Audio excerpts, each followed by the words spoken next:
This is Expound, expanding your knowledge of the truth of God by explaining the Word of God in a way that is interactive, enjoyable, and congregational.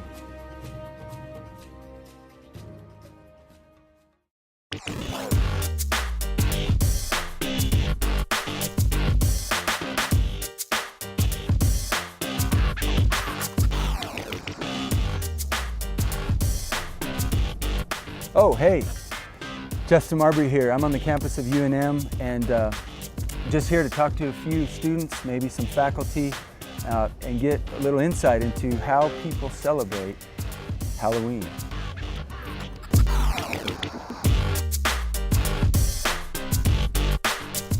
We're just curious, how do you celebrate Halloween?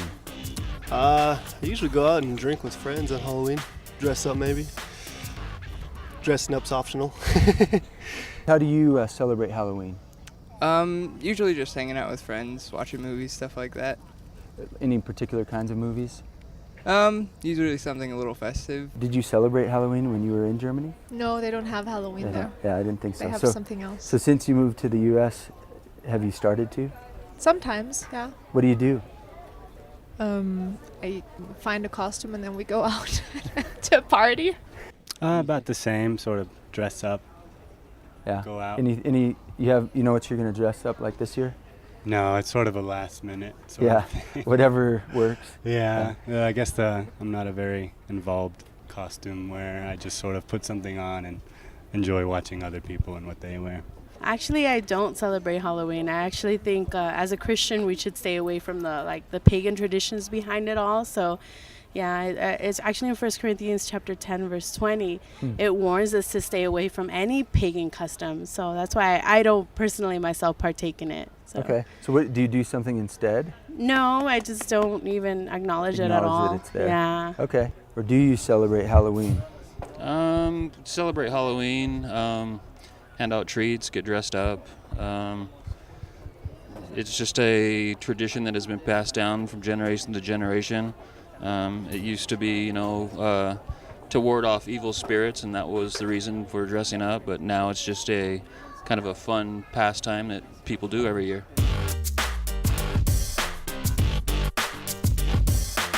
So when you think about Halloween, what's the first thought that comes to your mind? Kind of mischief. Just everybody running around, having fun. How about evil? Do you associate evil with Halloween? I don't necessarily. I think that a lot of people do, but I think that if you put it into an evil context, that it can be very evil. But if you view it as something that's not necessarily evil, it doesn't really have to be. So would you say that for you Halloween isn't so much about the spiritual side, the evil side? I guess it depends on the person. For me, it's not. I think of it's just more of a party with friends, but I'm sure some people do take it serious as more of a spiritual, So you don't think there's any evil aspect to it? I don't think there's an evil aspect to it. So when you think about Halloween, do you think about the evil side? Yeah, actually, it's interesting because it's just kind of like something my mom and I talk about is like how all over the city and just all over the world in general, there are people just doing really demonic things, and we don't know where they are, what they are doing, or what they believe, or anything. But it's like frightening to think that there's really awful things happening, and we could never even imagine what they are because I don't know anything about them really, and so it's kind of frightening to think that something that we try to make so innocent is so, I guess, evil, you could say, just so demonic in a way. So.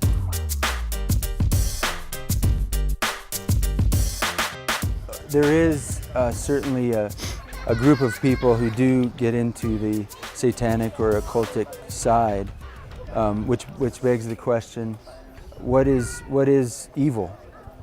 Have you ever thought about that question? Evil is probably something bad that you do onto another person. But then again, evil is to each their own interpretation. So you don't think if people do something bad, their interpretation might not they might not think that it's bad. Right. They might think that this is a good thing on their side. Yeah. So you'd say it's more relative to a culture maybe, or It's group? relative to Yeah. culture Yeah. and one's upbringing. Often people associate Halloween with evil. Yeah. What is evil? What is evil to me? Yeah. Ooh, that is a good question. Well, That's a good question. I think it's all based on your morals, what you think is evil. So it varies? It does vary. It varies by person. I mean, what one person thinks is evil is going to be completely different from what another person thinks is evil. There's also different levels of evil too. I mean, I think we all have a little bit of evil in us. anything harmful, destructive Yeah. to other individuals and perhaps society, Cool. depending on what it is, I guess. I mean, it's never that easy. It's never that black and white, but yeah. What is evil? Evil, that's a tough question. I'd have to agree with Aaron that it's sort of anything that we consider harmful, sort of a golden rule where whatever we don't want done to us, we could consider evil, I guess. Golden rule. Interesting. Okay, so that begs the question, what is evil? I think that evil is anything really ungodly, you know? What is evil? I think that evil is honestly just anything that's against God's nature, anything that goes against what he has or what he is, and that's just evil. It's wrong. It's against him. So.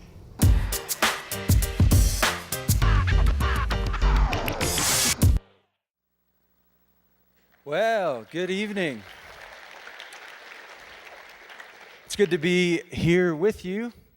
My name's Justin, as you saw my name on the screen, and I actually go down to the university on a weekly basis. I teach a class there on campus called Aletheia or Aletheia 101. It's a biblical worldview class, and I deal with a lot of the questions that were brought up, that I brought up with these students. All of those that we heard from were students. None of the faculty were really willing to talk to us that we approached. Among others, one of the good ones that you missed was there was an Italian grad student sitting at the same table with a couple of the others. And I was talking to him about Halloween, and he said that this year he was planning on dressing up as a bride. And I thought, that's a pretty, I mean, you're going all in there with the costume, because last I checked, bridal gowns aren't really that cheap. But anyway,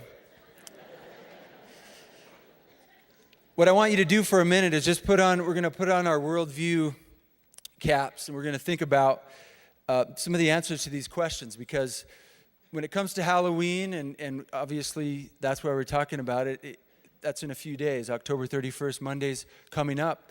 And it's interesting to me to hear the answers from these students, because what we find on the campus is a reality that's becoming more and more prevalent in our country. None of them answered that they partook or that they were involved in the occult or in some kind of satanic or spiritual activity on Halloween. All of them were a part of what we would call the secular mindset or the secularization. And that's common in the university arena. And what it is it's a denial of the supernatural. A denial of the supernatural, which ties to the second question that we asked them, which was, what is evil? You see, the reality is when we deny the supernatural, does that mean that the supernatural doesn't exist? No. What you have then is it creates a void in the life of those who pretend as though it doesn't exist, and that leaves an opening, a vacuum for the enemy, who is very supernatural, to come in and take control.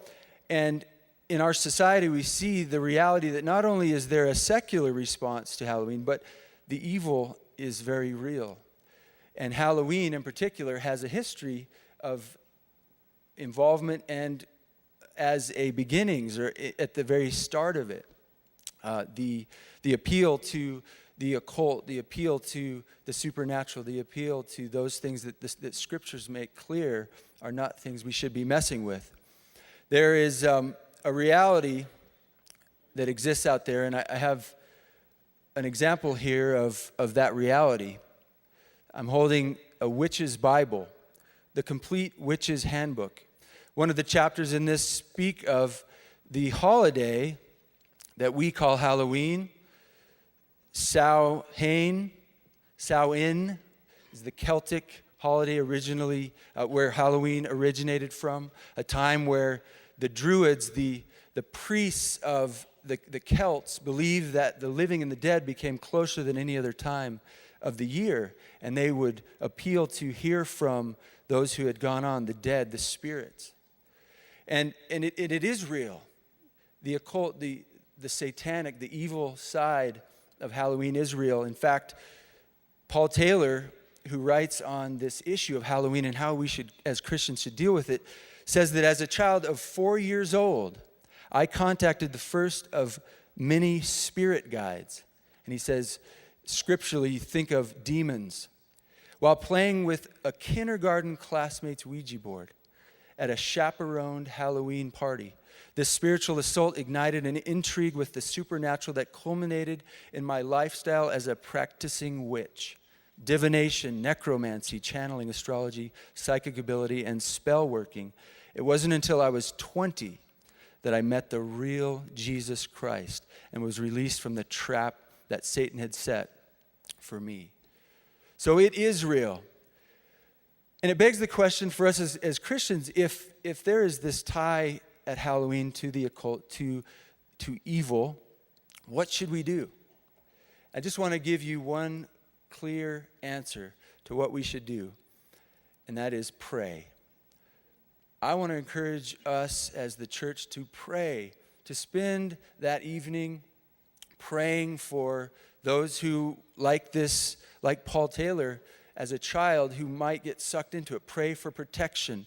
Pray for discernment among those who are seeking what to do. Pray that the Lord would hinder the occult and the rituals that will be taking place that night. Pray for the salvation of those who are in the occult. And if you have children, let them know, take it as an opportunity to talk to them about the reality of spiritual warfare. And then, if you have those in your life who aren't believers, and they value and have a tradition of doing something at Halloween, invite them to come Sunday night here at Calvary, where we'll have Fall Festival, an alternative, a place where they can come and have a healthy, fun time with their kids, instead of perhaps introducing their kids to something that would lead to a life of deception, a life of being bound by the power of the enemy, who is real. Amen.